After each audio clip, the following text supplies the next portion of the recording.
எந்த ஒரு ஐடியால வந்து வீட்டுக்கு ஒரு இலவச ஃப்ரிட்ஜ் அப்படிங்கறத ஒரு தேர்தல்ல வந்து பாத்தீங்கன்னா ஒரு அட்ராக்டிவான விஷயமா இருக்கும்னு நம்பினாங்க. நான் சமூக படிநிலையில தலித் தான், நான் ஒடுக்கப்பட்டவன் தான்.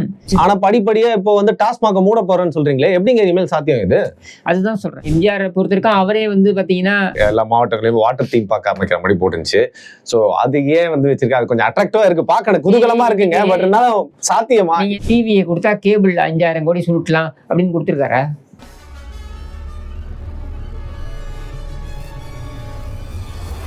வணக்கம். தேர்தல் நெருங்க வந்து பாத்தீங்கன்னா வந்து அதிகமா நாங்க ரெண்டு பேரும் சந்திச்சு பேசிட்டு இருந்தாலும் பேசக்கூடிய தளம் அப்படிங்கறது வந்து பாத்தீங்கன்னா வருண் டாக்ஸ்ல வேற ஒரு சேனல்ல நீங்க எங்க ரெண்டு பேரையும் அதிகமா பார்க்க நேர்ந்திருக்கும். சில நாட்கள் ஆகி போச்சு, ஒரு சின்ன கேப். ஆனாலும் வந்து பாத்தீங்கன்னா டாப் 10 ஊப்பிகள் அப்படிங்கிற ஒரு சிறந்த காணொலியை நம்ம சேனலுக்காக கொடுத்த கிஷோர் கே சாமி அவர்கள் மீண்டும் வந்து பாத்தீங்கன்னா அவருடைய கருத்துக்களை சொல்ல இங்க வந்திருக்கிறார். வருக வருக என்று வரவேற்கிறோம். வணக்கம். ஸோ நம்ம ஒரு வருஷமா தேர்தல் ஃபீவர்னு பேசிட்டு ஆல்மோஸ்ட் டெய்லி பேசிட்டு இருக்கோம் நம்ம இன்டர்வியூஸ்ல. இடமலம் சேனல்ல மேனிஃபெஸ்டோவை பத்தி என்னோட சேனல்ல வந்து பேசணும் அப்படின்னு சொல்லிட்டு நான் கேட்டிருந்தேன். நீங்க அதுக்காக ரிசர்வ் பண்ணி வச்சதுக்கு மிக்க நன்றி. ஃபர்ஸ்ட் ஆஃப் ஆல் இடமலம் நான் மேனிஃபெஸ்டோ பத்தி பேசல, because I reserved it to talk with you.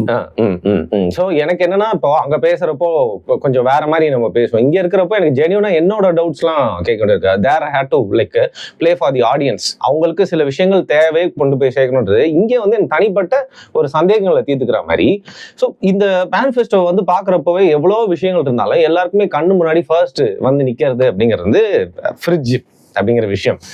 So இன்னும் பார்த்தீங்கன்னா இலவசங்கள் இல்லை மக்களுக்கு கொடுக்கக்கூடிய ஒரு பொருட்கள் அப்படிங்கிறது வந்து அட்லீஸ்ட் வந்து அது ஓட்டு போட வைக்கதோ இல்லையோ ஒரு பேசுபொருள் ஆக்குது அப்படிங்கிறது வந்து புரிஞ்சுக்க முடியுது. அது திமுக செஞ்சாலும் சரி, அதிமுக செஞ்சாலும் சரி. அப்படி இருக்கிறப்போ டிவிக்கு அப்புறம் லேப்டாப்க்கு அப்புறம் பெண்களுக்கு அந்த பைக்கு, அந்த வரிசையில் இன்னைக்கு வந்து பேசுபொருளாக மாறி இருக்கிறது ஒரு ஃப்ரிட்ஜ். அந்த தேர்தல் மேனிஃபெஸ்டோல ஓப்பனாக சொல்ல போனால் நிறைய நல்ல விஷயங்களும் இருந்துச்சு. பர்சனலாக சூப்பராக செலக்ட் பண்ணியிருக்காங்களே அப்படின்னு சொல்லிட்டு. பட் எடுத்தோன்னே இதை தான் எல்லாருமே ஒரு பேசுபொருளாகவும் ஒரு முகமாகவும் வச்சுட்டு இருக்கிறனால நான் கேட்குறேன், என்னை பொறுத்த வரைக்கும் ஒரு வீட்டுக்கு ஒரு இலவச ஃப்ரிட்ஜ் அப்படிங்கிறது ஒரு தேவையில்லாத ஆணின்னு சொல்லுவாங்கல்ல, அந்த மாதிரி ஒரு விஷயமா இருந்துச்சு. ட்ரைங் டு டெஸ்பரேட் அப்படிங்கிற மாதிரி இருந்துச்சு. எந்த ஒரு ஐடியால வந்து வீட்டுக்கு ஒரு இலவச ஃப்ரிட்ஜ் அப்படிங்கிறத ஒரு தேர்தலில் வந்து பாத்தீங்கன்னா ஒரு அட்ராக்டிவான விஷயமா இருக்கும்னு நம்பினாங்க. அது பேக் ஃபயர் ஆகுதா இல்ல ஒர்க் அவுட் ஆகுது அப்படின்னு நீங்க நினைக்கிறீங்க? இல்ல, நான் வந்து இலவசங்கள் அப்படின்னு சொல்றதே வந்து தப்பு. சரி, இவையெல்லாம் வந்து சமூக நலனுக்காக வழங்கப்படக்கூடிய சலுகைகள், அதோடைய எக்ஸ்டென்ஷன். சமூக நலனுக்காக வழங்கக்கூடிய சலுகைகள் அதோடைய எக்ஸ்டென்ஷன் அப்படிதான் சொல்லலாம். சோசியல் வெல்ஃபேர் ஸ்கீம்ஸ் அப்படின்னு சொல்லலாம். இப்போ பார்த்தீங்கன்னா என்னுடைய உறவுக்காரர் ஒருத்தர் வந்து அமெரிக்காவிலேருந்து வந்திருந்தார். அவர் வந்து வந்துக்கிட்டு சலுகைகள் இது மாதிரிலாம் கொடுத்துட்ருக்கீங்க, எல்லாமே எல்லாம் ஃப்ரீயாக கொடுத்துட்டா எவன் உழைப்பான் அப்படின்ட்டுலாம். அப்போ ஐ செட் யூ டோன்ட் அண்டர்ஸ்டாண்ட். இங்கே வந்து ஒரு சலுகை என்று வழங்கப்படக்கூடியது, சோஷியல் வெல்ஃபேர் என்று வழங்கப்படக்கூடியது அப்படின்றது அந்த மக்களை எந்த அளவுக்கு மேம்படுத்துகிறது. உதாரணத்திற்கு இலவச மிக்சி கிரைண்டர் அப்படின்னு சொன்ன பொழுது பெரிய அளவில் இதே மாதிரி எதிர்ப்புலாம் வந்தது. விஷயம் என்னென்னா, ஒரு பெண், அதுவும் வந்து ஒரு நடுத்தர வர்க்கத்துக்கும் கீழே இருக்கக்கூடிய இந்த ரெண்டு பொருளாதார நிலையில் இருக்கக்கூடிய நபர்கள் பார்த்தீங்கன்னாக்க, அவங்க சமையலறையில் அடுப்பங்கரையில் அவங்க வந்து செலவு செய்யக்கூடிய நேரம் அப்படின்றது எடுத்திங்கனாக்க மிக அதிகமாக இருக்கு. இத்தனைக்கும் இந்த மாதிரியான நிலையில் இருக்கக்கூடிய பெண்கள் குடும்ப பாரத்தையும் பொருளாதார ரீதியாக சுமக்கக்கூடியவர்களாக இருக்கிறார்கள். அவங்களும் வேலைக்கு போகிறாங்க, அதுக்கப்புறம் பார்த்துக்கிறாங்க, சைடில் ஏதோ ஒரு வேலையை செஞ்சு பார்த்துக்கிறாங்க. இந்த குடும்பத்துடைய சுவையை அவங்களும் சேர்ந்து சுமக்கிறாங்க. அப்படின்னும் பொழுது அவங்களுக்கு ஒரு ரிலீஃபாக அந்த நேரத்தை குறைப்பதாக அது இருக்கும் அப்படின்ற வகையில் அதை நம்ம பாராட்ட வேண்டியது தான். இல்லை டீப்பாக உள்ளே போனீங்கன்னா, ஸ்டேட் அப்படின்றது என்ன அப்படின்றது ஆர்டிகிள் 12 போனீங்கன்னாக்கா நம்மளுடைய அரசியல் சாசனத்திலேயே ஆர்டிகிள் 12 கான்ஸ்டியூஷன் வந்து ஸ்டேட் அப்படின்றதோடைய டெஃபினேஷனை கொடுக்குது. சரி, எதெல்லாம் ஒரு ஸ்டேட் அப்படின்னு பார்த்தீங்கன்னா, நம்ம ஊராட்சி மன்றங்களிலிருந்து ஆரம்பித்து நம்முடைய பாராளுமன்றம் வரைக்கும் எல்லாமே ஸ்டேட்டு தான். எல்லாமே அரசாங்கத்துடைய பங்கு இருக்கிறது அப்படின்றது தான் காமிக்குது. சரியா? இப்போது ஓஎன்ஜிசி போன்ற கேஸ்லலாம் இவர் Arun Shourie courts and judgments அப்படின்ட்டு ரொம்ப அற்புதமான ஒரு புக்கு.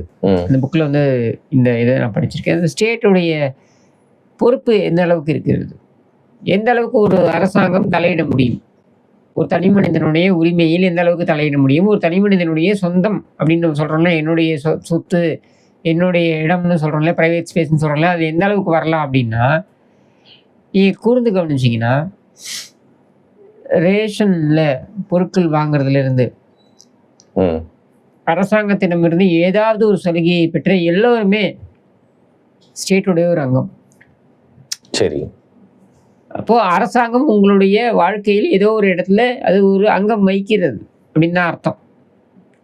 சரியா? அப்போது உங்களுடைய மேன்மைக்காக அரசாங்கம் ஏதாவது ஒன்றை செய்து கொண்டே இருக்க வேண்டும் அப்படின்றதுதான் அதோடைய பிரதிபலிப்பு தான். நீங்கள் பார்த்தீங்கன்னாக்கா மாணவர்களுக்கு இலவச பஸ் பாஸ், இந்த மாதிரியான உணவு திட்டம் வந்து இதெல்லாம் எதுக்குன்னா அவர்களை ஊக்குவிப்பதற்காக.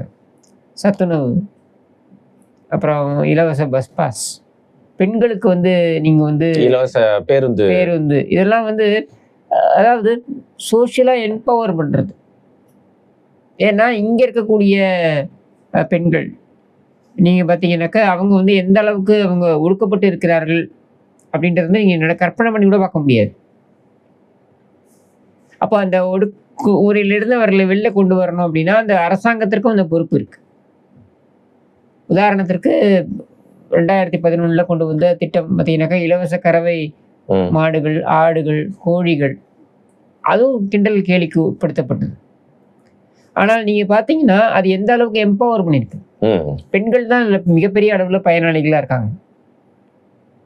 அப்போ பெண்கள் இதில் மிகப்பெரிய அளவில் பயனாளிகளாக இருப்பதற்கான காரணம் என்னன்னா, இவங்க சைடு இன்கம் அப்படின்ற பேரில் மிகப்பெரிய சுமையை இவர்கள் சுமக்கிறார்கள். ஆண்கள் வெளில போகிறாங்க, இது ஒரு வேலை பண்ணுறாங்க, ஒரு கூலி வேலை பண்ணுறதுலேருந்து, வேறு ஒரு தொழில்கூடத்தில் வேலை செய்கிறதுலேருந்து, இல்லை ஒரு ஐடி ஹப்பில் வேலை செய்கிறதுலேருந்துலாம் இருக்கலாம். ஆனால் பெண்களுடைய பங்களிப்பு இருக்குது பாருங்க. வீட்டையும் பார்த்துக்கிட்டு, குடும்பத்தையும் பார்த்துக்கிட்டு, இது எல்லாத்தையும் பார்த்துக்கிட்டு அவங்க அந்த பொருளாதார சுமையும் சுமக்கும் பொழுது அவங்களுக்கான ரிலீஃப் அப்படின்னு தான் இதெல்லாமே பார்க்கப்படுகிறது. அப்படியான ஒரு விஷயம்தான் நீ ஃப்ரிட்ஜு கொடுக்குறதா இருக்கட்டும், நீ உன்னுடைய காய்கறிகளாக இருக்கணும், இதெல்லாம் வெளில வச்சா கெட்டுப்படும், நம்மளுடைய தட்ப வெப்பத்திற்கு கெட்டுப்படும். அப்படின்னும் பொழுது அதை நீ ஒரு நாள் எக்ஸ்ட்ரா வச்சுக்கலாம் அப்படின்றது அந்த பெண்களுக்கு ஒரு சலுகை தானே. இது பார்க்கறதுக்கு வெளியிலேருந்து பார்க்கறதுக்கு நீ என்ன எல்லாமே கொடுக்குற, அவங்கள நீ எம்பவர் பண்ணு. அதாவது நீ மீன் பிடிக்க கற்றுக்கொடு அப்படின்ட்டு, மீன் கொடுக்காம மீன் பிடிக்க கற்றுக்கொடு அப்படின்லாம். நாம 140 கோடி மக்கள் தொகை கொண்ட ஒரு நாடு, சரியா? இதில் நீங்கள் உயர்தட்டு மக்கள்னு பார்த்தீங்கன்னா ஒரு 2% தான் இருப்பாங்க. மற்றவங்க எல்லாமே வந்து அது கீழே வரக்கூடியவங்க தான். இதில் ஒரு சப்ஸ்டான்ஷியலாக ஒரு 15% 16% மிடில் கிளாஸ் அப்படின்ட்டு இருப்பாங்க, நடுத்தர வர்க்கம் அப்படின்ட்டு இருப்பாங்க, upper middle class, lower middle class. அதுக்கு கீழே இருக்கவங்க பார்த்தீங்கன்னா 70% அதிகமானவங்க. நீங்கள் அமர்ந்து கொண்டு ட்விட்டரிலோ இல்லை மற்ற சமூக வலைதளங்களிலோ அமர்ந்து கொண்டு பேசக்கூடிய அந்த லாங்குவேஜ் இருக்கு பாருங்க, அது அவர்களுக்கு புரியாது. எனக்கு தேவையில்லப்பா, ஐ டோன்ட் மைண்ட் அப்படிங்கிறாங்க. they cannot mind. ஏன்னா அவர்களுடைய வாழ்க்கையில் உங்களுக்கு அது கமெண்ட்டு. உன் பொழுதுபோக்கு இருக்கு, உனக்கு பொழுதுபோக்கு இருக்கக்கூடிய நேரத்தில் நீ போடக்கூடிய கமெண்ட் அது. அவர்களுக்கு அப்படியே இல்லை, அது வாழ்வாதாரம். இன்னைக்கு ஒரு ஆட்டோவுக்கு 25,000 ரூபாய் அல்லது 75,000 ரூபாய் நான் வந்து இதுவாக கொடுக்குறேன், சலுகையாக கொடுக்குறேன் அப்படின்னு சொன்னால் அது எத்தனை ஆட்டோ ஓட்டுநருக்கு பயன்பெறும்ன்றது அமர்ந்த வாழ்க்கையை நடத்தக்கூடியவனுக்கு தான் அது புரியும். அந்த கம்யூனிட்டியில் இருக்கவங்களுக்கு தான். உனக்கும் எனக்கு புரியாது, அது புரிய வாய்ப்பும் கிடையாது, சரியா? அப்படி இருக்கும்பொழுது அதை ஏளனம் செய்வது அப்படின்றது இதை புரிந்து கொள்ளாமல் பேசக்கூடியது தான். இப்போ நீங்கள் ஒரு அரசாங்கம் இலவசங்களை கொடுத்து இப்போ சீமான் போன்றவர்கள் பேசுகிறார்கள், நியாயமான கூற்று. ஒரு அரசாங்கம் படிப்பை இலவசமாக கொடுக்கணும், சுகாதாரம் அப்படின்னு சொல்லக்கூடியதை இலவசமாக கொடுக்கணும், மருத்துவத்தை இலவசமாக கொடுக்கணும், இந்த மாதிரியான விஷயங்களை இலவசமாக கொடுக்கணும். ஏன் இவங்களால கொடுக்க முடியல அப்படின்னா, நீங்கள் இன்னைக்கு இருக்கக்கூடிய இந்த சமுதாயத்தில் இதையெல்லாம் இலவசமாக கொடுத்து இந்த பொருளாதாரத்தை கொண்டு போக முடியுமான்னா முடியாது. சரி, அதை மொத்தமாக மாற்றுறேன், இதை புரட்டி போடுறேன்னா அதுக்கு ஒரு 50 வருஷம் ஆகும். சரியா? அந்த 50 வருஷத்துக்கு என்ன பண்ணலாம்? இன்டரிம் டைம்ல என்ன பண்ண முடியும்? we have to go about doing whatever is possible now, practical now. அப்போ இன்னைக்கு இருக்கக்கூடிய யதார்த்தத்தை புரிந்து கொண்டு இதையெல்லாம் முன்னெடுக்க வேண்டிய அவசியம் நமக்கு இருக்கு. சரியா? நான் ஒரு படி மேலே போறேன். சரி. இன்னைக்கு இருக்கக்கூடிய அரசாங்கங்கள் கொடுக்க வேண்டிய மிகப்பெரிய சலுகையா அல்லது மிகப்பெரிய தேவையா நான் பார்க்கறது என்னன்னா, மருத்துவ இன்னைக்கு சொல்றாங்க அரசு மருத்துவமனைகள்ல வந்து சிறப்பான வசதிகள் இருக்கு. ஆமா. மற்ற மாநிலங்களை ஒப்பிடும்பொழுது தமிழ்நாடு கண்டிப்பா உண்மைதான், இல்லைன்னா மறுக்க முடியாது. சரியா? ஆனால் அதே சமயத்துல இன்னைக்கு நடுத்தர வர்க்கத்தில் இருக்கக்கூடிய ஒரு நபர் ஒரு பிரைவேட் ஹாஸ்பிட்டலில் போயிட்டு, எல்லாருக்கும் அரசு மருத்துவமனையில் இடம் கிடையாது. சரியா? அப்போ ஒரு பிரைவேட் மருத்துவமனையில் போயிட்டு ஒரு ஒரு ஒரு நபர் வந்து போய் ஒரு சிகிச்சையை எடுத்துக்கணும். அறுவை சிகிச்சை அது இருக்குது அப்படின்னா குறைந்தபட்சம் 4 லட்சம் 5 லட்சம் செலவாகும். இவங்க மருத்துவ காப்பீடு வைத்திருந்தாலும் கூட, முதலமைச்சருடைய மருத்துவ காப்பீடு, பிரதமருடைய மருத்துவ காப்பீடு இதெல்லாம் வைத்திருந்தாலும் கூட அதையும் கடந்து இவங்க பில்லு போடுறத பார்த்தீங்கன்னா ஒரு 10 லட்ச ரூபாய்க்கு போடுறாங்க. கட்டுறதுக்கு முடியாமல் தவிக்கிற குடும்பங்கள் எத்தனை பேர் தெரியுமா? கடனாளிகளாக ஆகி போன குடும்பங்கள் எத்தனை தெரியுமா? மருத்துவ செலவுனாலே இதை இதுக்காக கொண்டு போய் செலவழித்து என்ன செய்யறது, எப்படியாவது காப்பாற்றுங்க அப்படின்னு சொல்லக்கூடிய குடும்பங்கள் எத்தனை தெரியுமா? அப்போ அதையெல்லாம் வந்து இந்த அரசாங்கம் உண்மையிலேயே நான் சொல்கிறேன், ஒரு மக்கள் நல அரசாங்கமாக இருந்தால் யாருமே எந்த உயிரும் கூட மருத்துவ சிகிச்சை அளிக்கப்பட முடியவில்லை, பொருளாதார வசதி இல்லை, அதனால் மருத்துவ சிகிச்சை அளிக்கப்படவில்லை என்று ஒரு உயிர் போகக்கூடாது.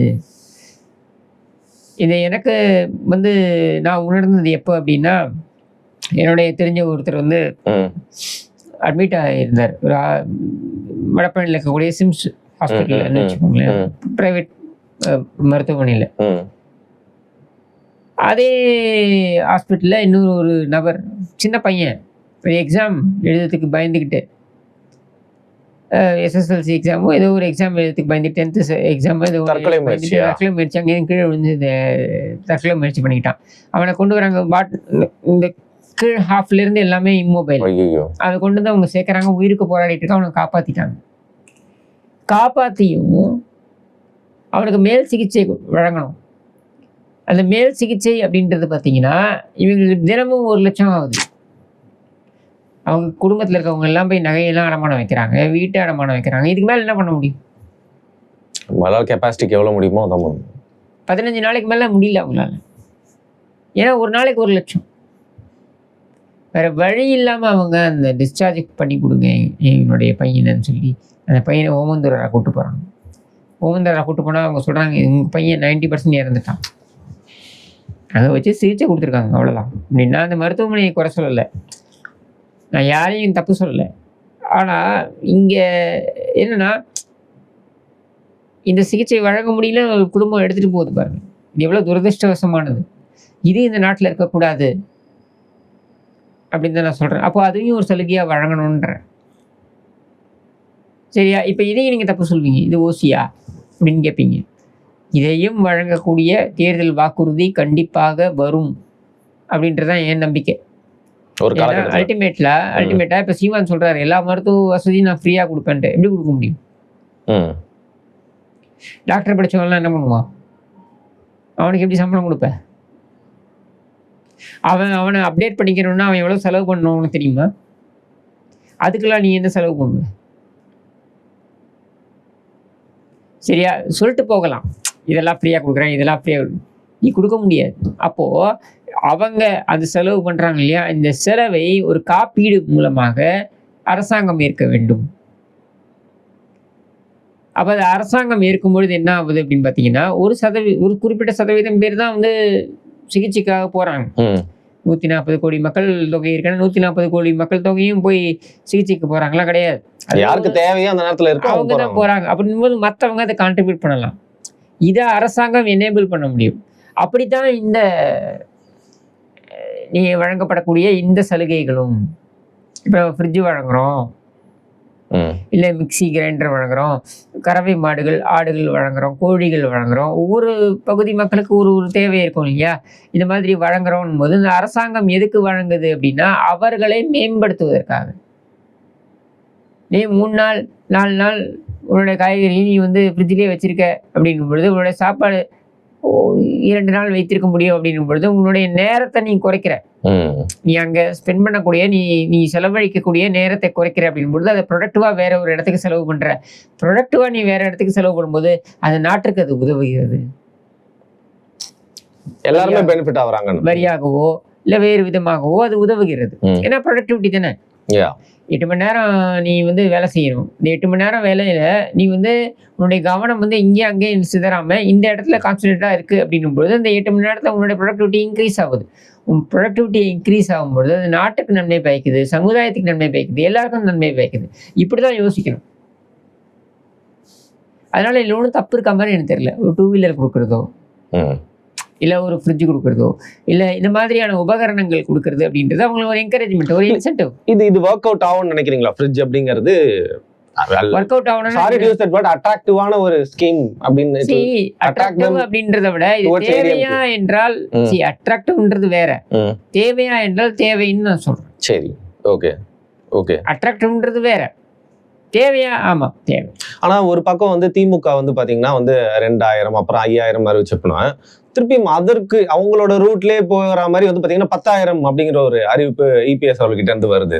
இல்ல அவர் 10,000ன்னு சொன்னது என்னன்னா, அது மாதம் தரேன்னு சொல்லல.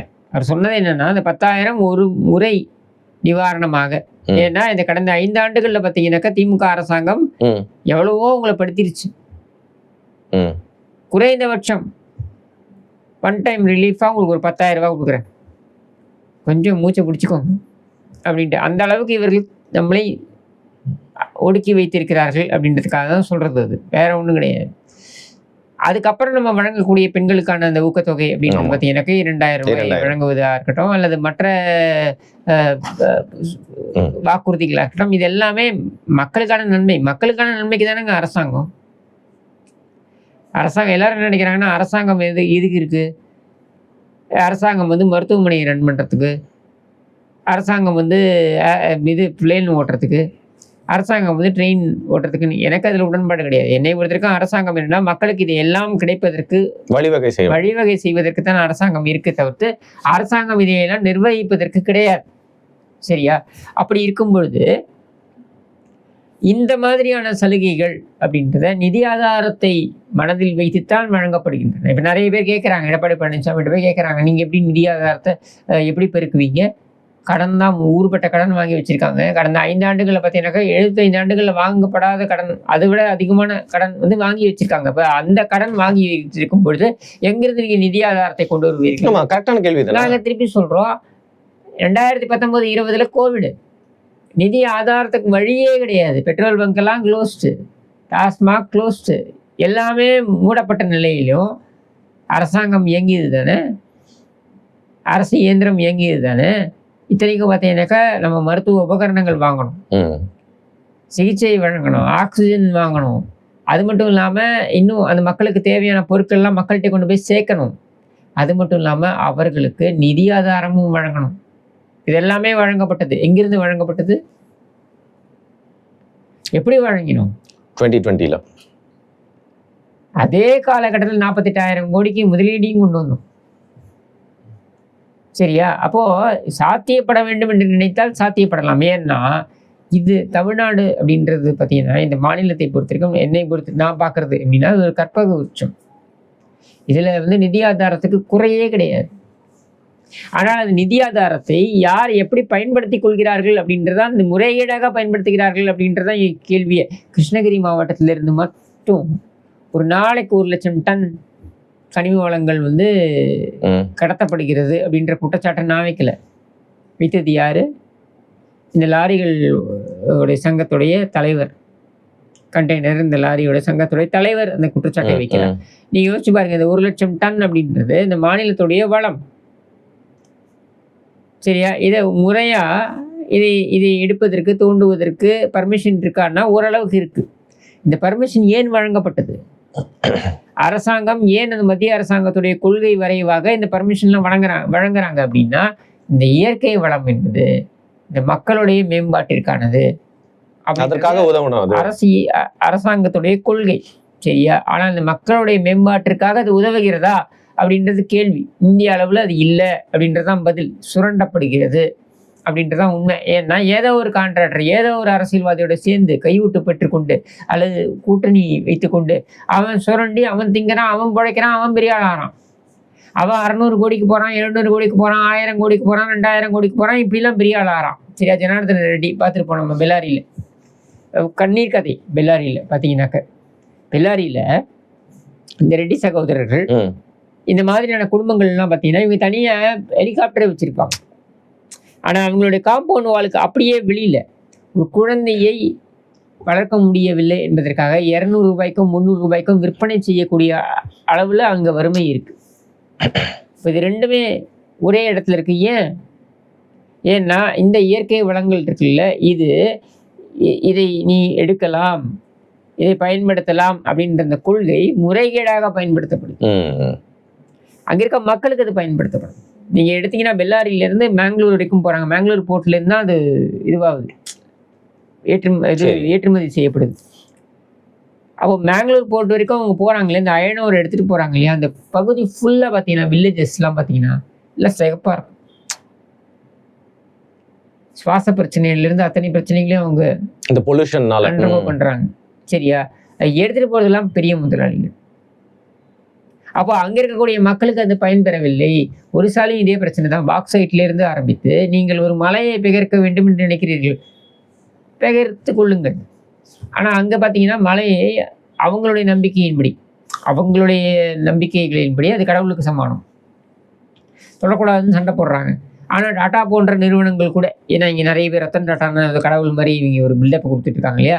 இதே டாட்டா நிறுவனம் அங்கே ஒரிசால என்ன செய்தது அப்படின்றத எடுத்து பார்த்தீங்கன்னா உங்களுக்கு தெரியும். சரியா? அப்போ அதை எடுக்கணும் அப்படின்னு நினைக்கும் பொழுது எதிர்ப்பு தெரிவிக்கிறாங்க மக்கள். நீ நியாயமாக என்ன பண்ணணும்?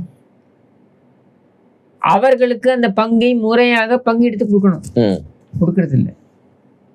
நீ எடுத்து நீ சுரண்டி கொடுக்குற, அவனுக்கு ஏதோ வேலை வாய்ப்பு தரேன்ற. நீ எப்படி வேலை வாய்ப்பு தரலாம்? அவனுக்கு பங்கு கொடுக்கணும்.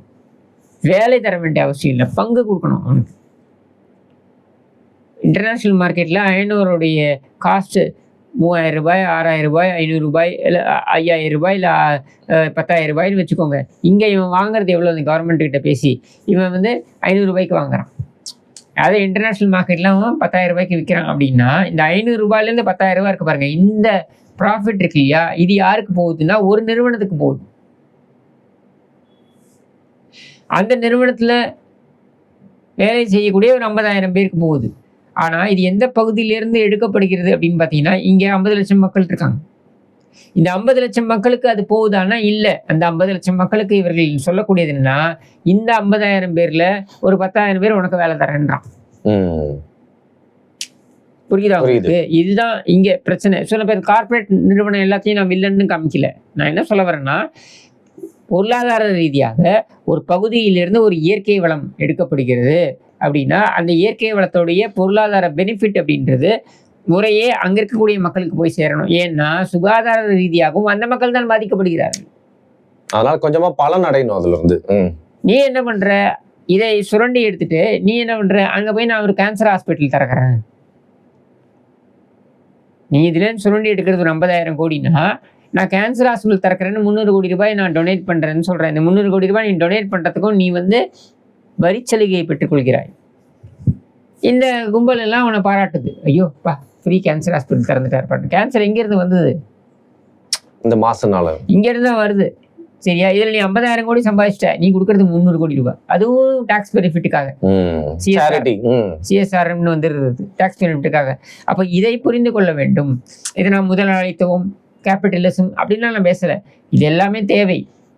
சரியா? ஆனால் இதை புரிந்து கொள்ளணும் அப்படின்னு நான் சொல்கிறேன். இது எதுக்கு நான் ஒரு நீண்ட விளக்கமாக நான் அதை கொடுக்குறேன் உங்களுக்கு அப்படின்னா, எப்படி ஒரு சொசைட்டி செயல்படுதுன்னு பாருங்கள். இந்த இடத்துல அரசாங்கத்துடைய பங்கு என்னன்னா, அரசாங்கம் மக்களுக்கு நன்மை செய்ய வேண்டும் அப்படின்றதை கடந்து அரசாங்கம் நிர்வாகத்தை ஒழுங்காக கொண்டு போக வேண்டும் அப்படின்னும் பொழுது இந்த மாதிரியான விஷயங்கள்ல அரசாங்கத்துடைய கவனமும் இருக்கணும். எதுக்குள்ள? மக்களுடைய சத்துணவு, ஊட்டச்சத்து மிக்க உணவை அவர்கள் பருகிறார்களா? அரசாங்கம் கவனிக்கணும். அப்படி வந்தது தான் சத்துணவு திட்டம். நம்முடைய குழந்தைகள் சத்தான உணவை உண்கிறார்களா? பள்ளிக்கூடத்துக்கு வர வைக்கிறோம். பள்ளிக்கூடத்துக்கு வர வைப்பதற்காக அந்த குழந்தைகளுக்கு நம்ம வந்து உணவு கொடுக்குறோம்.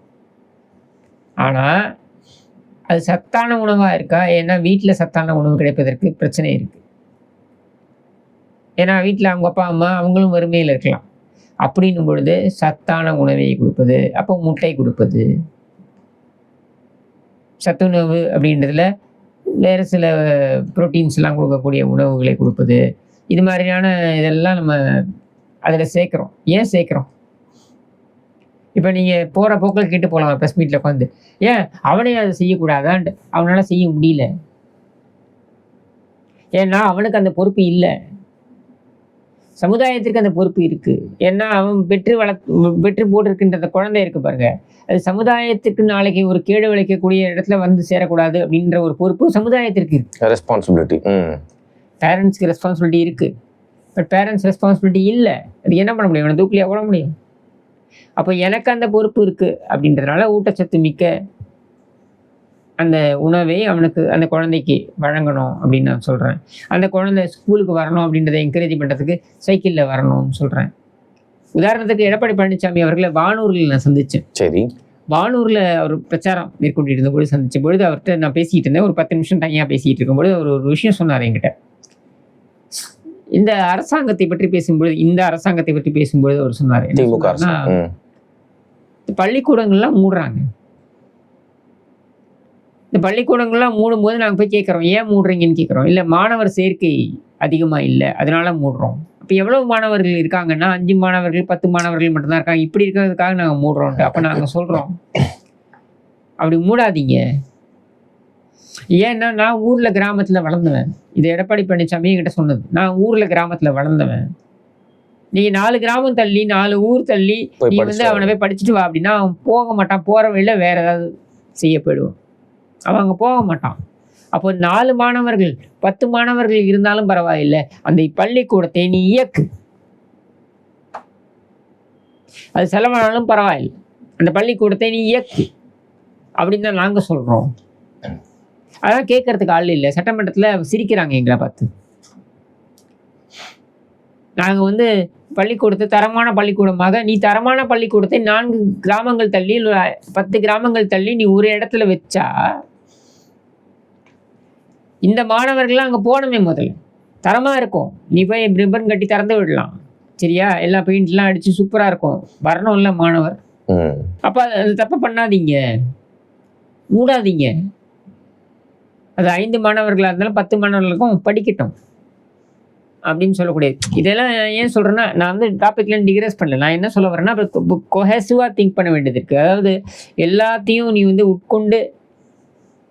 நீங்கள் உட்கொண்டுன்றதை வாங்கி கொண்டு நீங்கள் வந்து இதை சிந்திக்க வேண்டியதாக இருக்குது. அப்படி சிந்திக்கும் பொழுது இது மாதிரியான சலுகைகள் அப்படின்றது நீங்கள் ஏளனம் பண்ணிட்டு போகலாம். போகிற போக்கில் அது ஏளனம் பண்ணிட்டு போகலாம். பட் என்னென்னா, இதெல்லாம் எந்த அளவுக்கு போய் மக்களை எம்பவர் பண்ணுறதுன்னு உங்களுக்கு தெரியல. அதோட எஃபெக்ட் தெரிஞ்சுக்கோங்க. உதாரணத்துக்கு சத்துணவு திட்டம் கொண்டு வந்த பொழுது கருணாநிதி எம்ஜிஆர் அவர்களை பார்த்து சொன்னார், மாணவர்களை தட்டைந்த வைத்து விட்டார் எம்ஜிஆர் அப்படின்ட்டு. தட்டைந்த வைக்கல. அதுக்கு பின்னாடி இருக்கக்கூடிய எவ்வளவோ சிந்தனை இருக்கு. நாம் எம்ஜிஆரை பொறுத்திருக்கோம். அவரே வந்து பார்த்தீங்கன்னா வறுமையில் இருந்திருக்கார், பசியால் வாடி இருக்கிறார். பெரிய நல்ல குடும்பத்திலேருந்து, ஒரு பெரிய ஒரு செல்வந்த குடும்பத்திலேருந்து வந்தவர் தான். ஒரு நீதியரசராக இருந்த ஒரு நபருடைய பிள்ளையாக வந்தவர் தான். இங்கே வந்ததுக்கு அப்புறம் அவர் அந்த கஷ்டம்லாம் பட்டிருக்காரு. அப்படின்னும் பொழுது அவருக்கு அந்த கஷ்டம் புரியுது. அது மாதிரி தான் ஒவ்வொரு தலைவரும். அம்மா உணவும் கொண்டு வந்த பொழுது எல்லாரும் ஏளனம் பண்ணாங்க. இது எப்படி சாத்தியம் அப்படின்னா, அதனால பயனடைந்தவங்க எத்தனை பேர்? சாஃப்ட்வேர் கம்பெனியில் இருக்கவங்களால சாப்பிட முடியாதா? பணம் கொடுத்து வேற எங்கேயும் போய் சாப்பிட முடியாது? உனக்கு தெரியாதியா அவனுக்கு என்ன பிரச்சனை இருக்குன்ட்டு? 1000 பிரச்சனை இருக்கும், சரியா? ஆனால் அவனுக்கு அந்த 5 ரூபாய்க்கு அங்கே ஒரு சாம்பார் ரைஸ் கிடைக்குது, அவனுக்கு ஒரு 3 ரூபாயில் இட்லி கிடைக்குது அப்படின்னா அவன் அதை வாங்கி சாப்பிட்டு போகிறான். உனக்கு என்ன பிரச்சனை? அதை இந்த சமுதாயத்திற்காக என்னுடைய வரியிலிருந்து வழங்கப்படுகிறது, சாப்பிட்டு போகிறதுக்கு வழங்கப்படுகிறது. எனக்கு ஒன்றும் பிரச்சனை இல்லையே. என் மக்கள் தானே சாப்பிட்றாங்க, என் மக்கள் தானே பயனடைகிறாங்க. அதில் ஒன்றும் எனக்கு ஒன்றும் பிரச்சனை இல்லையே. அதே மாதிரி தான் ஃப்ரிட்ஜாக இருக்கட்டும், இல்லை வேற ஒரு பொருளாக இருக்கட்டும், இது அந்த பெண்களுக்கு பயன்பெறும் என்றால் அவர்களுக்கு அதை எம்பவர் பண்ணும் அப்படின்னா தாராளமாக கொடுங்க.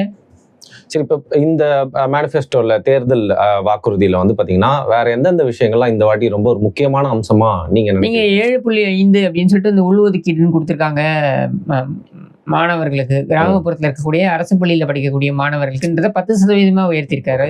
மிகப்பெரிய ஒரு விஷயம் தானே இது. ஆல்ரெடி 3000 குழந்தைகள் வந்து இன்னைக்கு வந்து மருத்துவ படிப்பு படிச்சுட்டு இருக்காங்க. இவர் 7.5 அந்த உள்ஒதுக்கீடு கொடுத்ததுனால அப்படின்னும் பொழுது அது 10% போகும்போது இந்த 3000 4000 ஆகுது அப்படின்னா அது வரவேற்கத்தக்க ஒரு விஷயம் தானே. அதே மாதிரி நீங்க பாத்தீங்கன்னாக்க இந்த தாலிக்கு தங்கம் திட்டமா இருக்கட்டும், கிடப்பில் போடப்பட்ட மற்ற திட்டங்கள், அம்மா மருத்துவ அந்த இடங்கள், அது பார்த்தீங்கன்னாக்கா அது வரப்போ நர்சிங் பிளேசஸ் எல்லாம் பார்த்தீங்கன்னா 2000 மீண்டும் அதை கொண்டு வரப்படும். ஏன்னா இவங்க முதல்வர் மருத்துவ இதுன்னு கொண்டு வந்தாங்க, அது ஒன்றும் செயல்பாட்டில் இல்லை. ஆனால் அம்மா மருத்துவமனைகள் அப்படின்றத வந்து திரும்பி நாங்கள் கொண்டு வருவோம். மருந்தகங்கள் மருத்துவமனைகளில் மருந்தகங்கள் அப்படின்றத நம்ம கொண்டு வருவோம் அப்படின்னு அதை வந்து ஒரு பெரிய அளவில் பேசும் பொருளாக்கியிருக்காங்க. இந்த மாதிரி ஒரு ப்ராமிஸும் இது கொள்முதல் விலை, நெல் கொள்முதல் விலையை ஏற்றிருக்காங்க, கரும்பு கொள்முதல் விலையை ஏற்றிருக்காங்க. இதெல்லாம் தேவை. இன்னைக்கு டெல்டாவில் திமுகவுடைய கோட்டை என்று பார்க்கப்படக்கூடிய டெல்டாவில் வந்து விவசாயிகள் ஏன் எதிர்ப்பு தெரிவிக்கிறாங்கன்னா நெல் கொள்முதல்ல 1000 குளறுபடி பிரச்சனை சமீபத்தில் ரொம்ப ஒரு பெரிய பிரச்சனைக்கு முதல் முக்கியமான காரணம் என்ன தெரியுமா? இவங்களுக்கு நெல் சாகுபடி பண்ணிட்டாங்க, இருக்கு, கொள்முதல் செய்வதற்கு அரசாங்கம் தயாராக இருக்கு, இது வாகனத்தை எடுத்துட்டு போறாங்கல்ல, இது ஒருத்தருக்கு தான் கான்ட்ராக்ட் கொடுப்பேன்றதுலாம் பிரச்சனை. கான்ட்ராக்ட் கொடுக்குறவன் இந்த விவசாயிகளிடமிருந்து நீ இவ்வளவு பணம் கொடுன்னு கையூட்டு கேட்கறான். 2 சைடுமே. இப்ப கையூட்டு கேட்கறது கூட இவங்களுக்கு பிரச்சனை இல்லை. இந்த கையூட்டு வாங்குறான் இல்லையா, அவன் ஊருக்காரனா இருந்தா அவனுக்கு நல்லதுன்னு நினைக்கிறான். உள்ளுக்குள்ளேயே ஒரு இதுவா இருக்கும். எவ்வளோ ஒருத்தன் வந்து வாங்கிட்டு போறதுக்கு நான் எதுக்கு ஒத்துக்கணும் அப்படின்றதான் இந்த மனக்குமுறல் இருக்கு பாருங்க. இது பெரிய அளவுல குமுறலா மாறி இருக்கு. சரியா? இதெல்லாம் இந்த முதலமைச்சருக்கு தெரியுமா?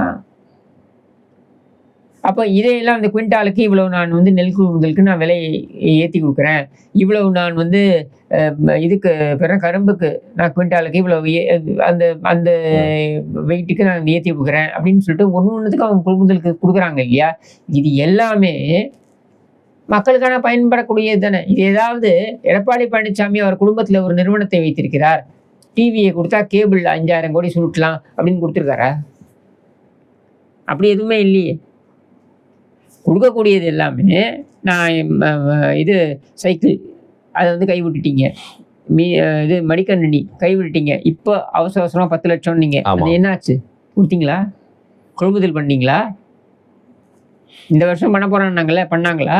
முழுமையா முடிக்கல, அது முடியாது. சரியா? அப்ப இதெல்லாம் வந்து பயன்பெறக்கூடியது யாருக்கு? மக்களுக்கு பயன்பெறக்கூடியது. மக்களுக்கு பயன்பெறக்கூடிய விஷயத்தை கொடு. அரசாங்கம் அதுக்கு தான் இயங்குது. சரியா? அப்போ அதை செய்வதை நீங்கள் நக்கல் நையாண்டி ஒரு பக்கம் பண்ணிட்டு போகலாம். ஆனால் அதோட பயனாளிகள்கிட்ட போய் கேளுங்க.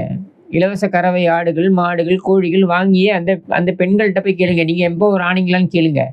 எனக்கு மாத வருமானம் அப்படின்றது 5000 10,000 உயர்ந்திருக்குன்றது அவங்க சொல்லுவாங்க.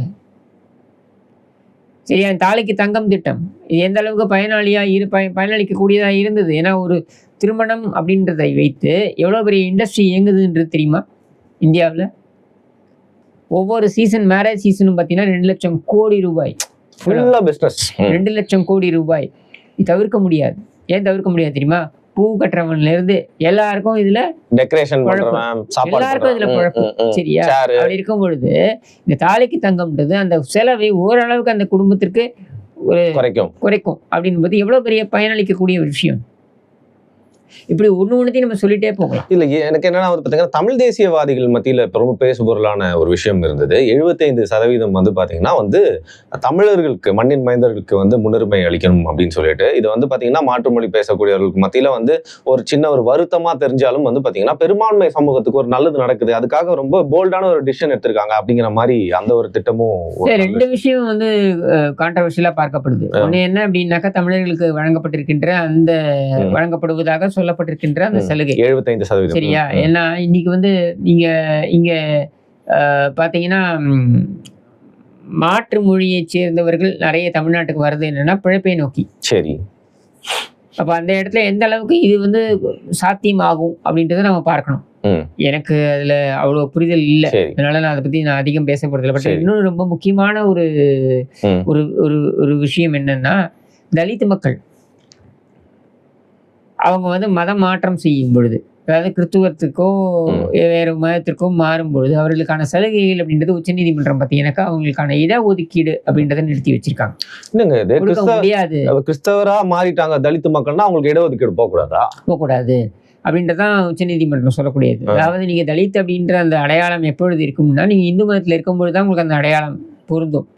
நீங்க கிறிஸ்துவ மதத்துக்கு போனீங்கன்னா கிறிஸ்துவ மதத்துல சாதி கிடையாது. சரி, அந்த நடைமுறையில சொல்ல, எழுத்து வடிவில் பை லெட்டர் அண்ட் ஸ்பிரிட்ன்றதுல லெட்டர்ல கிடையாது. சரியா? அப்படின்னும் பொழுது அதை கொடுக்கக்கூடாது அப்படின்னு உச்சநீதிமன்றத்துடைய முடிவு. அதுக்கு நான் உடன்படலை, பட் இருந்தாலும் அதான் முடிவு. அப்போ அதுக்கு அரசாங்கம் என்ன சொல்லுதுன்னா, அதாவது எடப்பாடி பழனிசாமி என்ன சொல்றாருன்னா, நீங்க கிறிஸ்துவத்திற்கு மதம் மாறினாலும் கூட உங்களுடைய சாதி அடையாளம் என்பது என்றைக்கும் உங்களுடன் இருக்கிறது. ஏன் இருக்கிறது அப்படின்னா, இன்னைக்கு நாடார் சர்ச் இருக்கு, செட்டியார் சர்ச் இருக்குது, வெள்ளாடு சர்ச் இருக்குது. சரியா? தலித் மக்களுக்குன்னு தனியாக சர்ச்சு.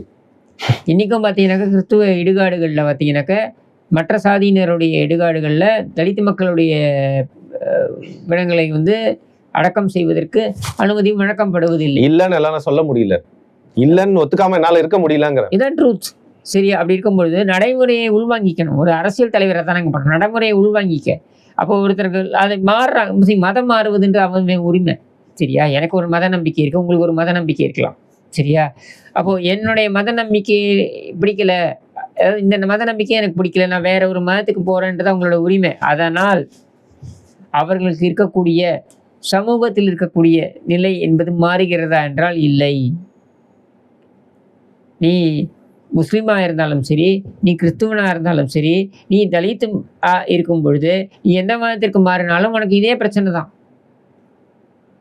அது இல்லைன்னு மறுக்க முடியாது. ஏன் நீங்கள் பஸ்மண்டா முஸ்லிம்ஸ்னு இருக்காங்க நார்த்தில். சரி, யார் அவங்க பஸ்மண்டா முஸ்லிம்ஸ் தானே, அவங்களும் ஒரு மாதிரி பட்டியல் சமூகத்தை ஷியா சன்னி இருப்பாங்க. சரி, ஓகே. இது வந்து அந்த நம்பிக்கையில் இருக்கக்கூடிய ஏதோ ஒரு பிரிவுன்னு வச்சுக்கலாம். பஸ்மண்டா முஸ்லிம்ஸ் நீ இருக்கணும்.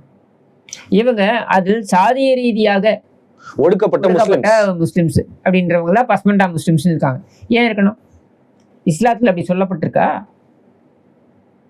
அப்படி சொல்லப்படலைன்னும் போது அது ஏன் இருக்கு? அந்த சாதிய படிநிலை அங்கேயும் இருக்கிறது. சரியா? அதே தான் தலித் மக்களை பொறுத்த வரைக்கும். இப்போ நிறைய பேர் என்ன சொல்றாங்க, தலித் மக்களுக்கு வந்து நீங்க பணத்தை கொடுத்து நீங்க வந்து அவங்களை மதமாற்றம் செய்றீங்க, அவங்களை மதமாற்றம் செய்றீங்கன்ட்டு. பணத்தை கொடுத்து மதமாற்றம் செய்வது என்பது சட்டப்படி குற்றம். அதுல நீ சட்டப்படி நடவடிக்கை எடு. சரி. ஆனால் ஒரு கிறிஸ்துவ மதத்தை நான் வந்து விரும்பி ஏற்கிறேன் அப்படின்னும் பொழுது, நான் ஒரு தலித்தாக இருக்கிறேன் என்றால், நான் கிறிஸ்துவ மதத்தை விரும்பி ஏற்கிறேன் என்றால் என்னோட தலித் அடையாளம் போய்விடுமா என்றால் போகாது. நான் சமூக படிநிலையில தலித் தான், நான் ஒடுக்கப்பட்டவன் தான், என்னுடைய முன்னோர்கள் ஒடுக்கப்பட்டவர்கள் தான். எனக்கு கொடுக்கக்கூடிய ரிசர்வேஷன் என்பது என்னுடைய இன்றைய நிலைக்காக இல்லை, எனக்கு கொடுக்கப்படுகின்ற இடஒதுக்கீடு என்பது என்னுடைய மூதாதையர்கள் வந்து ஒடுக்கப்பட்டார்கள் அப்படின்றதுக்காக தான் எனக்கு நீங்க கொடுக்குறீங்க. சரியா? அப்படி இருக்கும் பொழுது அதை நான் மதம் மாறுவதனால் அந்த அந்த உண்மை மாறிடுமா? சலுகை பறிக்கப்படக்கூடாது, மாறாது. அப்ப என்னுடைய சலுகை ஏன் பறிக்கப்பட வேண்டும், பறிக்கப்படக்கூடாது அப்படின்றதான் நான் சொல்றேன். சோ அது இந்த தேர்தல். சரியா? இப்ப இதுல பாத்தீங்கன்னா இந்த பிஜேபி ஆதரவாளர்கள்னு சொல்லிக்கலாம், பிஜேபி கூட சொல்ல மாட்டேன் நானு, இந்த ரைட் விங்னு சொல்லக்கூடியவர்கள், இவங்க என்னன்னா இது வந்து ரொம்ப தப்பு, நீங்க வந்து மாற்று மதத்துக்கு ஆதரவா பேசுறீங்க. ஏய், மதம் மாறுறது அவன் உரிமை, அவனுடைய உரிமை. ஆனால் அவன் தலித் அப்படின்ற அவனுடைய உரிமையா? இல்ல, பிறப்புல ஏற்பட்ட விஷயம் அது. சரியா? அவனுடைய முன்னோர்கள் ஒடுக்கப்பட்டதை நீ மாத்த முடியுமா? அதனால இன்னைக்கு அவன் மதம் மாறிட்டான்றதுனால அவனுடைய வரலாறு நீ மாத்த முடியுமா? மாத்த முடியாது. மாத்த முடியாதுன்னு போது அப்படியே நீ பறிக்க முடியும். இதான் என்னுடைய எண்ண ஓட்டம். சரியா? அவன் மதம் மாறுறான்றத நீ அவன் சரி, நீ சொல்ற மாதிரி அவன் காசுக்கு மதம் மாறுறான்னே வச்சுக்கோங்க, பொருளாதாரத்துக்காக மதம் மாறுறான்னே வச்சுக்கோங்க, மாறிட்டு போட்டோம். அது அவன் உரிமை தானே, அவன் இஷ்டம், எதுக்கு வேணாலும் மாறலாம், மாறிட்டு போட்டோம். ரைட். இது ஒரு ப்ராக்ரெசிவான ஒரு தேர்தல் இருக்கையில ஒரு நல்ல பாயிண்ட் தான். இதுல என்னன்னா சின்ன பசங்களாக அவன் வந்து ஓட்டு போடுறதுக்கான உரிமை இருந்துச்சுன்னா வந்து பாத்தீங்கன்னா ஒரு பாயிண்ட்டை பார்த்தா வந்து ஓடி போட்டுருவாங்க. ஒவ்வொரு ஊர்லயும் பாத்தீங்கன்னா வாட்டர் தீம் பார்க் வந்து அமைக்கிற மாதிரி வந்து எல்லா மாவட்டங்களையும் வாட்டர் தீம் பார்க் அமைக்கிற மாதிரி போட்டுருந்துச்சு. ஸோ அது ஏன் வந்து வச்சிருக்கா, அது கொஞ்சம் அட்ராக்டிவா இருக்கு, பார்க்க குதூகலமா இருக்குங்க. பட் இருந்தாலும் சாத்தியமா? உதயநிதி சொன்னார்ல ஒவ்வொரு ஸ்டேடியம் அப்படிங்கறதோட குழந்தை மாதிரி இருக்கு. அப்படி இல்லைங்க, இது வந்து நீங்க ஒண்ணு புரிஞ்சுக்கணும். இன்னைக்கு பொழுதுபோக்கு அப்படின்றதே மக்களுக்கு இல்லைங்க. இன்னைக்கு பொழுதுபோக்கு அப்படின்றது மக்களுக்கு இல்லாத காரணத்தினாலதான் மக்கள் 2 இடத்த நோக்கி போறாங்க. ஒண்ணு திரைப்படங்களை நோக்கி போறாங்க, இன்னொன்று டாஸ்மாகை நோக்கி போறாங்க. நான் போனை சொல்ல போறீங்கன்னு நினைச்சேன். நீ போன்ல நிறைய பொழுதுபோக்கு அம்சங்கள் இருக்குன்னு வைங்க. பட் இருந்தாலும் வெளியில மக்களுக்கு என்னதான் போனை வச்சுட்டு இருந்தாலும் மக்களுக்கு இன்னொருத்தரோடைய பிசிக்கலா இன்ட்ராக்ட் பண்றது இருக்கு இல்லையா, அந்த அர்ஜு வந்து என்னைக்குமே இருக்கும். எவ்வளவு நேரம் நீங்க போனை தான் பார்த்துக்கிட்டு இருக்கீங்க. we are social beings, we are meant to do that. அப்படின்னும் பொழுது நமக்கு சோஷியல் இன்ட்ராக்ஷனுக்கான ஸ்பேஸ் எங்கே இருக்கு சொல்லுங்க? எங்க இருக்கு? பார்க் இருக்கிற இடங்கள்ல பார்க்குக்கு போறது அப்படி இப்படின்னு இருக்கு. மற்ற இடத்துல எங்க இருக்கு? எங்கேயுமே இல்லை அப்படின்னும் பொழுது இந்த மாதிரியான விஷயங்களை கொண்டு வருவது அப்படின்றது ஆதரிக்கப்பட வேண்டிய, என்கரேஜ் பண்ண வேண்டிய ஒரு விஷயம் தான். ஏன்னா இன்னைக்கு பொழுதுபோக்கு அப்படின்னு எடுத்தீங்கன்னா 2 விஷயங்கள் தான் தமிழ்நாட்டில். ஒன்று சினிமா, இன்னொன்று டாஸ்மாக். இதை விட்டா வேற பொழுதுபோக்கே கிடையாது. உதாரணத்திற்கு கூட வேற யாரையும் வேற எதையும் எடுக்க முடியாது.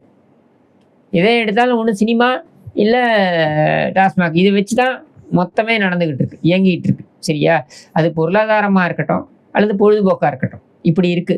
அப்போ அது மாறணும்னா இந்த மாதிரியான விஷயங்கள்லாம் அவங்களை ஈடுபடுத்தணும். அப்போ ஒரு இடத்துல ஒரு தீம் பார்க் கொண்டு வரதா இருக்கட்டும், இங்கெல்லாம் நீங்க குழந்தைங்களை கொண்டு, ஏன் லைப்ரரி, ஒரு ஊர்லேயும் ஒரு லைப்ரரியை நீங்கள் கட்டுங்க. அந்த லைப்ரரிக்கு வந்து குழந்தைங்களை கூப்பிட்டு போங்க. இதெல்லாம் ஏன் நம்ம என்கரேஜ் பண்ணணும் அப்படின்னு சொல்கிறோன்னா, குழந்தைங்களுக்கு வாசிக்கும் திறன் இன்றைக்கி வந்து பார்த்திங்கன்னா டிஜிட்டல் ஏஜில் எல்லாமே சாட் ஜிபிடிலேருந்து எல்லாம் வந்துருச்சு. உங்களுக்கு தேவையானதை சொன்னீங்கன்னா அதுவே எல்லாமே எடுத்து கொடுத்துருன்ற மாதிரி ஏஐ உலகம் வந்துருச்சு. ஏஐ உலகம் வரதுனால என்ன ஆகுது? அதனால அட்வான்டேஜ் நிறைய இருக்குது. டிஸ்அட்வான்டேஜ் என்ன அப்படின்னா, உந்துதல், தேடல், தேடி படித்து தெரிந்து கொள்ள வேண்டும் என்ற உந்துதல் இல்லாமல் போயிடுச்சு. சரியா?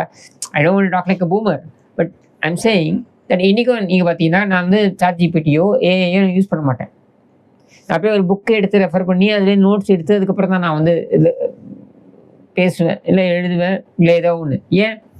ஏன்னா அந்த தேடல் அப்படின்றது சிறு வயதிலிருந்தே எனக்குள்ளே இன்கல்கேட் செய்யப்பட்டிருக்கு, எனக்குள்ள கொண்டு வரப்பட்டிருக்கு. அந்த மாதிரி குழந்தைகளை கொண்டு வரணும் அப்படின்னும் பொழுது இதெல்லாம் வரவேற்கப்பட வேண்டிய விஷயம் தானே. சரி, இப்போ அல்டிமேட்டா நான் ஒரே ஒரு விஷயம் கேட்டு வந்து முடிச்சுக்கிறேன். எல்லா கட்சிகளுமே வந்து ஒரு வாட்டியும் வந்து மாற்றி ஆட்சிக்கு வரும்போது வந்து இவங்க வந்து கடல்ல வச்சுட்டாங்க, அநியாயத்து கஜனா காலி பண்ணிட்டாங்க, அதனால நாங்க விலையேற்றம் பண்றோம் அப்படிங்கிற மாதிரி வந்து பாத்தீங்கன்னா ஒரு விஷயம் சொல்லுவாங்க. இவ்வளவு திட்டங்களையும் அறிவிச்சிருக்காங்க அதிமுகவோட தேர்தல் அறிக்கையில.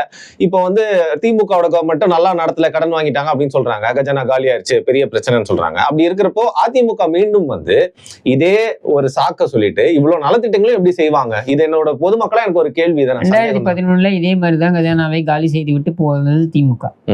2011 பாத்தீங்கன்னாக்க 3 துறைகள் வந்து திவால் நிலைக்கு போயிடுச்சு. மின்சாரத்துறை, ஆவின், போக்குவரத்து துறை, 3மே திவால் நிலைக்கு போயிடுச்சு. அப்படி போன நிலையிலும் அதை மீட்டு கொடுத்ததோடு இல்லாமல் இந்த சலுகைகள் எல்லாம் கொண்டு வந்தாங்க. தாலிக்கு தங்கம் திட்டத்தை கொண்டு வந்தாங்க, சைக்கிள் இலவச மிதி வண்டி அந்த இதை கொண்டு வந்தாங்க. அதுக்கப்புறம் நீங்கள் பார்த்தீங்கன்னாக்க இது அம்மா உணவகம் கொண்டு வந்தாங்க. இது எல்லாத்தையுமே கொண்டு வர முடிந்தது. அரசு மருத்துவமனைகளை கொண்டு வர முடிந்தது. 11 அரசு மருத்துவமனைகளை கொண்டு வர முடிந்தது. இப்படி எல்லா சலுகைகளையும் கொண்டு வர முடிந்தது. அம்மா உப்பு, அம்மா சிமெண்ட், தண்ணி, கிண்ணி எல்லாம் கொண்டு வந்தீங்க. எல்லாமே கொண்டு எப்படி சாத்தியமாச்சு? ஆனா படிப்படியா இப்போ வந்து டாஸ்மாக மூட போறேன்னு சொல்றீங்களே, எப்படிங்க இனிமேல் சாத்தியம் இது? அதுதான் சொல்றேன், நம்மளுடைய நிதி ஆதாரம் இருக்கு இல்லையா, இது டாஸ்மாக்ல இருந்து மட்டும்தான் வரணும்னு அவசியம் கிடையாது. தமிழ்நாட்டுடைய பட்ஜெட் எடுத்துக்கிட்டீங்கன்னாக்கா அதில் டாஸ்மாகோடதே ஒரு 50,000 கோடி 60,000 கோடின்னு வைங்க. இந்த 50,000 கோடி 60,000 கோடி தவிர்த்து இந்த தமிழ்நாட்டு அரசாங்கத்துடைய நிதி ஆதாரத்தை உயர்த்துவதற்கு பல்வேறு வழிகள் இருக்கு. சரியா? அந்த வழிகள்லாம் வந்து நீங்கள் பயன்படுத்தணும், முறைகேடாக பயன்படுத்தக்கூடாது. இன்றைக்கி நீங்கள் 5 லட்சம் கோடி வாங்கியிருக்கீங்க, 4 லட்சம் கோடி நீ சுருட்டியிருக்கேன்ற. நான் 5 லட்சம் கோடி கடன் வாங்கியிருக்க, எல்லா திட்டத்தையும் நீ எப்படி வந்து நிறுத்திட்டு இந்த 5 லட்சம் கோடி எதுக்கு வாங்கின? ஓம் பையன் வந்து 140 கோடிக்கு ரேஸ் கார் விடுறதுக்கும், ஊராக போய் கருணாநிதி சிலை திறக்கிறதுக்கும், கருணாநிதி அரங்கு அப்படின்ற பேரில் ஊராக ஒரு மண்டபத்தை கட்டுறதுக்கும், இந்த மாதிரியான விஷயங்களுக்கு நீங்கள் பயன்படுத்தி இருக்கீங்க அப்படின்னு நம்மளால சொல்ல முடியுது. சரியா? இப்போ உதாரணத்துக்கு சொல்கிறேன், நேற்று கூட நான் பேசினேன், இப்போ ஷாலினோட பேசிகிட்டு இருக்கும்போது கூட நான் சொன்னேன், நான் கிட்டத்தட்ட 800 கோடி ரூபாய் பட்ஜெட் அலோகேட் பண்ணியிருக்காங்க. எதுக்கு? ஜிசிசியில், கிரேட்டர் சென்னை கார்பரேஷனில், சென்னையில் ஒரு ஆண்டுக்கு 800 கோடி ரூபாய் இந்த பொது கழிப்பிடங்களுக்கு. எந்த கழிப்பிடமும் முறையாக பராமரிக்கப்படலை. ஒரு கழிப்பிடத்துக்குள்ள கூட நீங்கள் போய் பயன்படுத்த முடியாது. அப்படி இருக்கு, கன்றாவியாக இருக்குது. சரியா? அப்போ 800 கோடியை என்ன பண்ணீங்க? 800 கோடி ரூபாய் நீங்கள் முழுங்கினீங்க. இப்போ இந்த 800 கோடி ரூபாய் எங்கேருந்து வரும்? தமிழக அரசாங்கம் வழங்கணும் சென்னை கார்பரேஷனுக்கு. அப்போ தமிழக அரசாங்கம் எங்கேருந்து வழங்குது? கடன் வாங்கி வழங்குது. இன்னைக்கு அதே சமயத்தில் தூத்துக்குடியில் ஒரு பெண் இயற்கை உபாதை கழிப்பதற்கு டாய்லெட் இல்லை. ஏன் டாய்லெட் இல்லை? ஏன்னா அவங்க குடும்பம் இன்டர்காஸ்ட் மேரேஜ் பண்ணதுனால அவங்க வந்து தள்ளி வைக்கப்பட்டிருக்காங்க ஊர்லேருந்து. அப்போ அந்த இடத்துல இல்லை, அவங்க போய் ஒரு புதரில் போக வேண்டிய ஒரு இயற்கை உபாதை கழிக்க வேண்டிய ஒரு நிலைமை. அங்க இருந்தா பிரச்சனை. சரியா? அங்க அந்த பெண் பாலியல் பலாத்காரத்துக்கு உட்படுத்தப்பட்டோ கொலை செய்யப்பட்டிருக்கார். அப்படின்னும் பொழுது நீங்கள் யோசிச்சு பாருங்க, இங்கே 800 கோடி ரூபாய் விரயமாகுது, அங்கே 80,000 ரூபாய்க்கு ஒரு டாய்லெட் கட்டிடலாம், கட்ட முடியல, ஒரு உயிர் போகுது. அப்போது நம்மளுடைய ப்ரையாரிட்டி எங்கே இருக்கணும்? எங்கே இருக்குது? பணம் இருக்குது, நிதி இருக்குது, ஆனால் அது எங்கே போகுது? ஒரு குடும்பத்துக்கு போகுது, அல்லது அந்த குடும்பத்தை சார்ந்து இருக்கக்கூடியவர்களுக்கு போகுது. யாருக்கு போகணும்? 80,000 ரூபாய்க்கு டாய்லெட் கட்ட முடியாதாங்க? 800 கோடி ரூபாய்க்கு சென்னைக்கு மட்டும் நீங்கள் ஒதுக்குறீங்களே, இந்த 800 கோடி ரூபாயை சாப்பிட்றீங்களே, சுரண்டி தின்ற ஒரு விஷயம் தானே இது. இதை பண்ணுறீங்களா? இதையே உன்னால் பண்ண முடியல. இதுதான் கேள்வி. ஸோ நிதி இருக்குது, ஆதாரம் இருக்குது, நிதி ஆதாரத்தை பயன்படுத்துவதற்கு எண்ணம் இல்லை, அதை விழுங்குவதற்கு தான் இவர்கள் நினைக்கிறார்கள். அது அப்படி கிடையாது அப்படின்றதான் நம்ம சொல்கிறோம். சரி, ஓகே. நம்ம வழக்கமாக வந்து ஜாலியாக பேசக்கூடியவர்கள், இது ரொம்ப சீரியஸாக பேசின எபிசோடு. இருந்தாலும் கடைசி கேள்வி, 10 வருஷத்துக்கு முன்னாடி கிஷோர் அவர்களுடைய டான்ஸை பார்த்தோம், இன்னும் வந்து 1 மாதம் கூட இல்லை, மீண்டும் டான்ஸை பார்ப்போமா? அதற்கான தெம்பு இருக்கா? ஆடுவீங்களா இந்த வாட்டி? வெற்றி நான் மட்டும் இல்லைங்க, ஒட்டுமொத்த தமிழக மக்களும் சேர்ந்து ஆடணுன்றதான் என்னுடைய எண்ண ஓட்டம், எதிர்பார்ப்பு. நடக்கும்னு நம்புவோம். சரி, ஓகே. இந்த அவருடைய நம்பிக்கையோட இந்த எபிசோடு முடிச்சுக்கலாம். மிக்க நன்றி உங்களோட நேரத்துக்கும் பதில்களுக்கும். நன்றி.